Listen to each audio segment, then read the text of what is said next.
السلام علیکم ورحمۃ اللہ وبرکاتہ۔ میں حاضر ہوں آپ کا میزبان نوید کوثر عثمانی سلفی۔ آج آپ حضرات کے سامنے بہت اہم بات کا خلاصہ کرنے جا رہا ہوں اور عقل والوں کے لیے عبرت ہے، اور جن کے دل اللہ نے سیاہ کر دیے، بالکل مہر لگا دی، ان کے دل پر کوئی اثر نہیں ہوگا۔ ایک بالکل سچا اور حقیقی واقعہ، کوئی من گھڑت بات نہیں ہے جیسے دوسرے لوگ من گھڑت باتیں قصے کہانی ہے۔ قسم رب کعبہ کی بالکل صحیح حقیقت بات بیان کروں گا، جو میرے سامنے کی بات ہے، جو میرے سامنے واقعہ گزر چکا ہے، بالکل چشمدید واقعہ۔ وہ آپ حضرات کے سامنے عبرت ناک سبق آپ کو حاصل ہوگا انشاءاللہ۔ اور اس ویڈیو کو آپ نے اگر پوری دیکھ کر کے اپنے ذہن نشین کر لی تو انشاءاللہ ثم انشاءاللہ آپ دنیا میں بھی کامیاب ہو جائیں گے، اور آخرت میں بھی انشاءاللہ ثم انشاءاللہ آپ کو فلاح اور کامیابی ملے گی انشاءاللہ۔ اب ذرا غور فرمائیں، میری اہلیہ محترمہ، ان کے ایک چچا جن کا نام محمد گلزار، گنگوں میں رہتے تھے، ایک ہی بیٹا تھا ان کا۔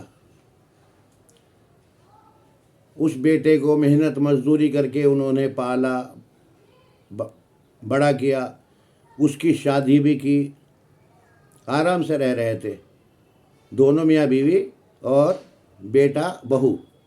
بیوی ان کی بہت نیک بیوی تھی الحمدللہ۔ اللہ انہیں جنت الفردوس میں اعلیٰ سے اعلیٰ مقام نصیب فرمائے۔ نام بھی آسیہ تھا۔ ایک ٹائم ہوا آیا کہ ان کی بیوی کا انتقال ہو گیا، بڑے میاں بوڑھے اکیلے رہ گئے۔ اب یہیں سے ان کی پریشانی کا سلسلہ شروع ہوتا ہے۔ میری اہلیہ کی سگے چچا تھے، اس لیے میرا تعلق تھا، اپنے دل کی بھی مجھ سے ساری باتیں کر لیا کرتے تھے۔ تو غرض یہ ہے کہ ان کی بیوی کے انتقال کے بعد ان کی مٹی پلید ہو گئی۔ بیٹا تو ان کا بہت نیک تھا، شریف تھا، سیدھا تھا، نیک نہیں، شریف سیدھا تھا بالکل۔ بیوی جو تھی بہو جی بہت تیز آ گئی تھی۔ زندگی بڑے میاں کی خراب، کمرے میں ڈال رکھا ہے اوپر، کھانا دے دیا، رکھیا ہے، چائے دے دی، بس اتنا، اور آگے کوئی خدمت نہیں، کوئی کچھ نہیں۔ تانے تشرے اور بیچارے پتہ نہیں کیا کیا سہن کرتے تھے۔ مجھے کہتے تھے کہ نوید، میں بہت زندگی سے پریشان ہو گیا، میں نہر میں کود کے مروں گا، جان دوں گا۔ تو میں نے ان کو سمجھایا کہ ایسا تصور بھی نہیں کرنا چاہیے، موت نہیں مانگنی چاہیے، خودکشی نہیں کرنی چاہیے۔ سمجھاتا رہا، ان کے بیٹے بہو کو سمجھایا، لیکن اگر اپنا آپ کو غلط سمجھیں، اپنی کمی محسوس کریں تو اصلاح بھی ہو۔ اب بہت سال ہو گئے ان کی شادی کو، بیٹے کے کوئی اولاد نہیں ہوئی۔ اب ان کے بیٹے کی اہلیہ کے دماغ میں آیا، انہوں نے اپنا ایک بھتیجا جو پیدا ہوا، پیدا ہوتے ہی گود لے لیا۔ اب بہت پیار سے، بڑے شوق سے اس کو پالا، کافی بڑا ہو گیا، گودوں میں اٹھاتے پھرتے، سارے اس کے شوق پورے کرتے، اس کو یہاں تک کہ تعلیم تربیت دلائی، اس کو گریجویٹ کیا۔ اور وہ جو ان کا بیٹا تھا، اس نے دکان حلوائی کی کر رکھی تھی۔ یہ سچائی ہے، جگہ بھی بتا رہا ہوں میں، گنگو بس اڈے کے سامنے جوس کی دکان تھی، حلوائی کی دکان تھی، بہت محنت مشقت کرنے والے نام تھے، نام ابرار۔ یہ کلیئر اس واسطے خلاصہ کر رہا ہوں، اگر کوئی بات میری جھوٹی سمجھے تو ثابت کرے۔ بیٹے کو پڑھایا لکھایا شوق سے، سارے شوق سارے ارمان پورے کیے، مکان بنایا، پلاٹ خریدے، صرف وہ گود لیے بیٹے کے اوپر ہی مرمٹ تھے بالکل۔ بیٹا پڑھ لکھ کے قابل ہو گیا۔ اب ٹائم وہ آتا ہے کہ ان کے بیٹے کی اہلیہ، اس کو ہارٹ اٹیک آتا ہے۔ نہیں یہ تو بعد کی بات ہے۔ اب معاملہ یہ آتا ہے کہ بڑے میاں اتنے پریشان ہو گئے، بہت زیادہ پریشان ہو گئے، اور حقیقت میں انہوں نے نہر میں کود کر خودکشی کی، اللہ ان کو معاف فرمائے، اللہ ان کی مغفرت فرمائے، نہر میں کود کے خودکشی کر دی۔ کافی دن کے بعد ڈھونڈ ہوا، یہ ہوا وہ ہوا، اخبار میں فوٹو نکلوایا، لوگوں کے دکھانے کے لیے پولیس چوکی میں گئے تو سہارنپور بڑی نہر ہے، اس میں ڈوب کر کے بیچاروں نے اپنی جان گنوائی۔ وہیں مانک مئو ہے، مدرسہ ہے، مدرسے والوں نے ان کو دفنایا کفنایا وہاں پر پولیس کے نگرانی میں۔ تو پولیس کے پاس سے ان کے فوٹو ملا، جو ان کے مردہ حالت کا فوٹو اترا ہوا تھا، جب شناخت ہو پائی کہ ہاں بھائی یہ گنگو کے رہنے والے، نام ان کا گلزار ہے۔ اب ٹائم گزرتا گیا، ایک ٹائم وہ آیا، ان کے بیٹے کی اہلیہ جا رہی تھی، اس کو ہارٹ اٹیک ہوا اور وہ دنیا سے رخصت ہو گئی، اللہ اس کی بھی مغفرت فرمائے۔ اس نے جو کوتاہی، گستاخی، ناقدری اپنے سسر کی اللہ اس کو معاف فرمائے۔ جو لیک بند اصل کوک کی ہوتی ہے تو وہ باپ اور سسر میں کوئی فرق نہیں کرتی ہے۔ اگر کوئی سسر بد چلن ہو، واہیات ہو، بدتمیز ہو، جس کے بارے میں سنا ہو کہ اس نے یہ حرام خور ہے، یہ اس طریقے سے غلط کام کرتا ہے، اس کی نگاہ ٹھیک نہیں، مطلب اس طرح کے اگر کوئی عیب وغیرہ ہے تو اس سے دوری بنا کے رکھیں، لیکن پھر بھی اس کی خدمت کو انجام دینا چاہیے، کیونکہ اس کے اعمال اس کے ساتھ ہیں۔ اگر ہم عمل کریں گے، نیک عمل کریں گے، اس کا اجر ہمیں ملے گا انشاءاللہ۔ اگر یہ سوچ اس بہو کی ہے تو وہ اس لوچے لفنگے اور غلط آدمی کی بھی کچھ خدمت کرے گی اپنی آخرت اور عاقبت بچانے کے لیے۔ تو غرض یہ ہے کہ ان کے بیٹے کی اہلیہ کا ہارٹ اٹیک ہوا، انتقال ہو گیا۔ اب یہاں سے کہانی دوسری شروع ہوتی ہے۔ اب ان کا بیٹا اکیلا رہ گیا، اور ان کا وہ گود لیا ہوا بیٹا، اب وہ اس قدر ٹینشن میں، ابرار جن کا نام بتایا، جو میری اہلیہ کے چچا کے بیٹے، پاگل ہو گئے، پاگل، سب کچھ پاگل، کہاں بیٹھنا کہاں اٹھنا، گلیوں میں پھر رہے، دھکے کھا رہے، کپڑے گندے، لوگوں سے بدتمیزی کر رہے، گالی گلوچ کر رہے، لوگ رہپٹ مار رہے، لاتے مار رہے، سڑک کنارے پڑے۔ اللہ توبہ توبہ توبہ توبہ، اللہ ان کی مغفرت فرمائے، اللہ ان کو معاف فرمائے۔ بہت برا حال ان کا ہوا ہے، بہت برا حال ان کا ہوا ہے، اللہ ان کی خطاؤں کو معاف فرمائے، ان کی مغفرت فرمائے۔ بہت برا حال ہوا ہے۔ ادھر وہ پاگل ہو گئے، گلیوں میں دھکے کھا رہے، ادھر وہ گود لیا ہوا سالے کا لڑکا، اس نے دکان مکان زمین سب بیچ کے سیدھا اپنے ماں باپ کے پاس جا لیا، کوئی پرواہ نہیں۔ جس نے چھوٹے سے کو پیدا ہوتے ہی لے لیا، سارے شوق پورے کیے، اچھی طرح تربیت کی، گریجویٹ بنایا ہے، لیکن کمی کیا رہی کہ دین کی تعلیم نہیں دی۔ اگر دین کی تعلیم ہوتی، قرآن اور حدیث کی تعلیم اگر ہوتی تو یہاں تک نوبت نہیں پہنچے تھی۔ بیٹے کے اندر دینداری ہوتی تو بہو بھی دیندار ملتی، اور بہو کے اندر دینداری ہوتی تو وہ سسر کو اپنے باپ کا درجہ دیتی۔ اس بہو کے اندر اگر اللہ کا ڈر خوف ہوتا، موت یاد ہوتی تو وہ سسر کو بھی باپ ہی سمجھتی، اس کی خدمت کر کے دنیا میں بھی سکھ حاصل کرتی اور آخرت میں بھی ہمیشہ کے لیے سکھ حاصل کرتی۔ دعا ہے اللہ اس کی خطاؤں کو معاف فرمائے، مرنا سب کو ہے، ہمیں بھی جانا ہے، اللہ اس کی مغفرت فرمائے، آمین ثم آمین۔ آخر یہ ہوا کہ وہ گود لیا ہوا بیٹا سب کچھ بیچ کر کے چلا گیا، اور وہ جو ہمارے اہلیہ کے چچا کا لڑکا تھا، ایسے ہی گلیوں میں دھکے کھاتے کھاتے کافی ٹائم تک کے بیچارہ ایسے ہی انتقال فرما گیا۔ تو یہ سب کچھ بربادی، سب کچھ تباہی ایک وجہ سے ہے، باپ کی ناقدری کرنا، بیوی کا غلام بننا۔ بیوی کو مانو، بیوی کو سر پہ بٹھا کے رکھو، بیوی کی ہر چیز کا، کھانے کا، پینے کا، پہننے کا، ہر چیز کا خیال رکھو، بیوی کی ہر ضرورت کا خیال رکھو، بیوی سے بھرپور محبت کرو، اس کا حق ہے۔ جو ایک بیاہ کر کے آتی ہے اس کی بھی تمنائیں ارمان خواہش ہوتی ہیں، ان کو اپنی حیثیت کے مطابق پورا کرنا چاہیے، لیکن بیوی کا غلام نہیں بننا چاہیے۔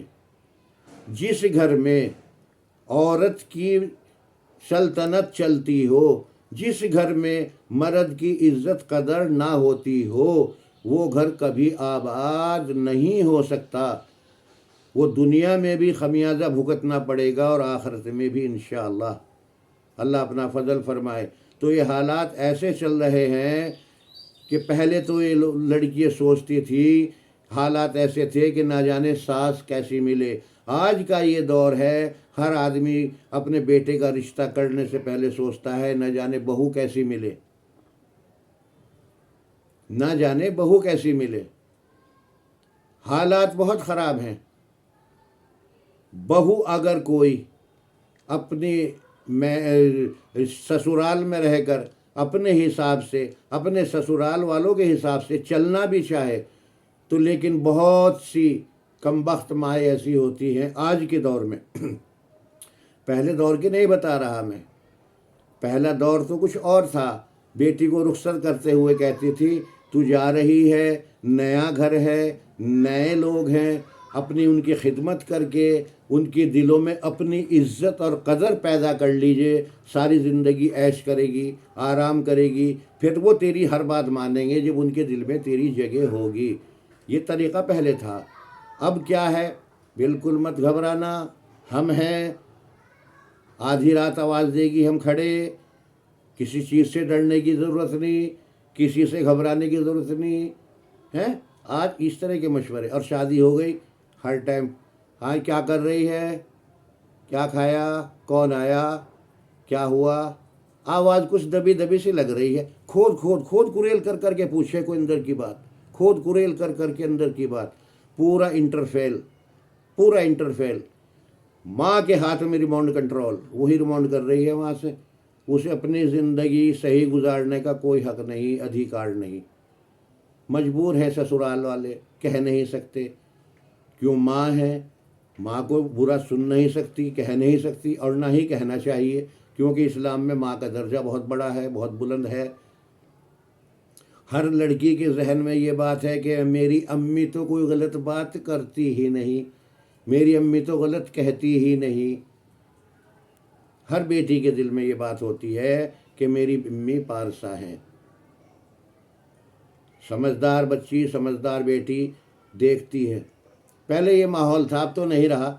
پہلے مہینہ 2 مہینہ بہو کو گھر میں بٹھا کے رکھتے تھے، بہت سے ماحول تھا، رسم بنی ہوئی تھی کہ منہ پہ ہاتھ رکھ کے بیٹھی رہتی تھی۔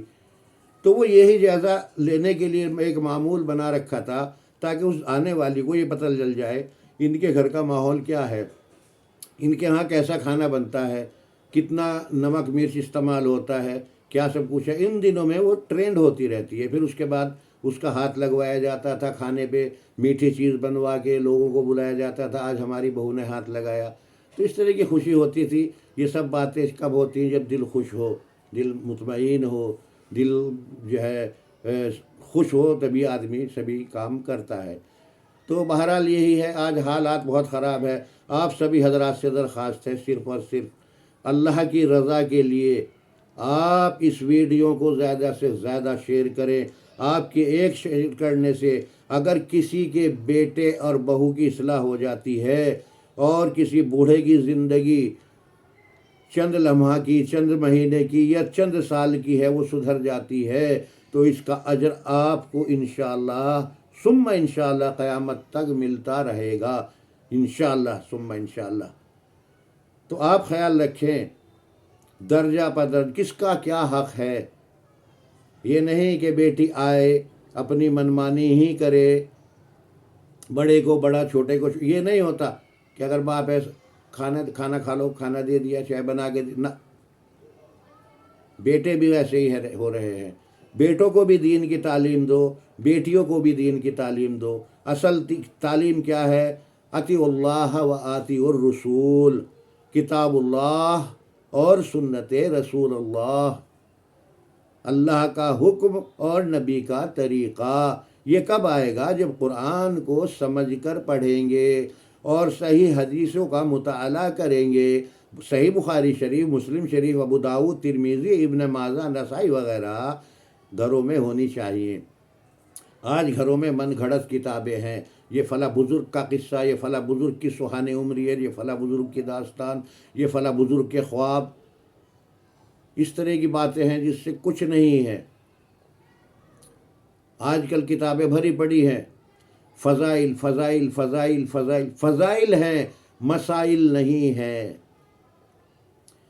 مسائل نہیں ہیں۔ مسائل کے نام سے مرچی لگتی ہے نا، مسائل نہیں۔ مسائل میں نہ وہ کرو، عمل کرنا بھاری ہوگا۔ کیسے مسلمان؟ کسے کہیں مسلمان؟ اللہ کہہ رہا ہے ایمان والو پورے کے پورے اسلام میں داخل ہو جاؤ۔